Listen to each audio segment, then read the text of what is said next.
إلهي واسع الكرم ورب البيت والحرم، إليك أتيت منكسرا منيبا أغبر القدم. إلهي واسع الكرم.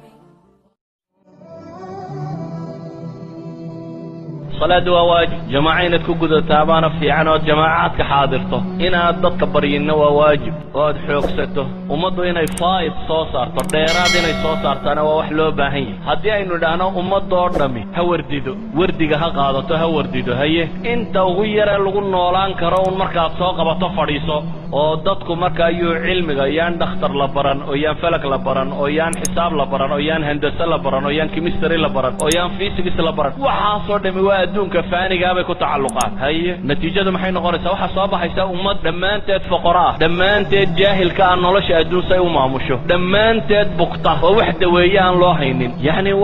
ضدك كدلنا الباراسايت سبا صباحية ضد بشرية ذاك لا كدلنا وحلوا بها وحويان وأعد لهم ما استطعتم من قوة ومن رباط الخيل ترهبون بها عدو الله وعدوكم بالله. وكيف تعد هذا جهل يبقين وضحيه كيف تعد هذا جهل يفقر وضحيه ساشي شويدين تلي وحويان مركا نوعا هدي لو نولاado xanuunka faafayo cidda weyse loo heli maayo jahliga faafayo cid nolosha horu maraysa la heli maayo nolosha dhan baa aasmaysa muslimiintii hore waxay caanka ku ahaayeen ee dadkan sida qaldan u fahmay waa hal mas'ale bal mas'alada u dhigtaaga waxay ahaayeen wax soo saar dadka ugu badan waxay kala ahaayeen istihlaak dadka ugu yar labada mas'ale ma isla fahmi karaysa shaqo la qabto dad shaqeeyo aan aqoonin caajiska ee wax soo saara laakiin marka ay noqoto ku raaxaysigeeda waxay ahaayeen dadka ugu yar isagoo milyaneer ayuu haduu hilib yaro shiilan cunayso oran jiray armaa kaninkii aakhira ku weydaariya idan ma yahayn wax la'aan ee waxa iyadoo gacantooda ku jirtaan ay qiimo badan u sameynayeen innaga laba mushkila meesha taala dad bad yiri aakhiran ku soconnaa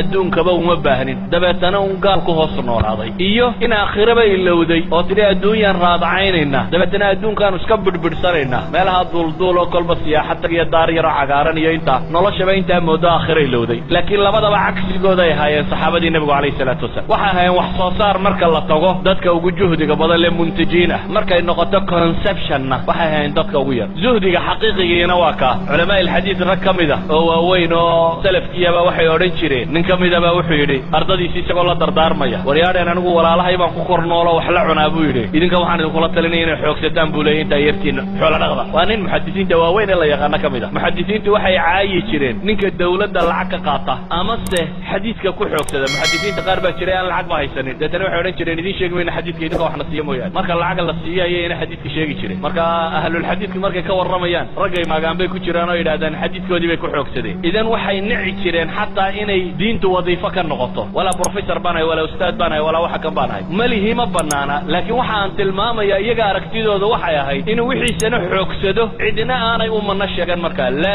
dawlad wala shicib wala qofna aanu u manna sheegan isagoo gacantiisa wixiisa ku haysta inuu isagu wax sheega hadana isagoo inuu dadka u manna sheegto cilmigiisa waa aakhira iyo ajar ku helo muuminka xaq ah marka waxa weeyaan waa adduunka ka intaajkiisa iyo wax soo saarkiisa uu ugu sareeyo istihlaagiisa iyo qooqiisuna uu ugu yar yahay oo hadaa see la oranayo xoolaha badan la shaqeynaya islaamkiisa iyo diintiisa iyo dadnimadiisa ku horumarinaya masaajidaynu maanta raadacaynayna waxaynu dhisaynu laana waayo waxaynu soo saarayba waynu ama muntajiin bayna nahayn ama mustahlikiin bayna labadubana waa waxa fiicnay muntij noqo mustahlikina ha noqon wax soo saar waxna hay si aad nolosha u barbaariso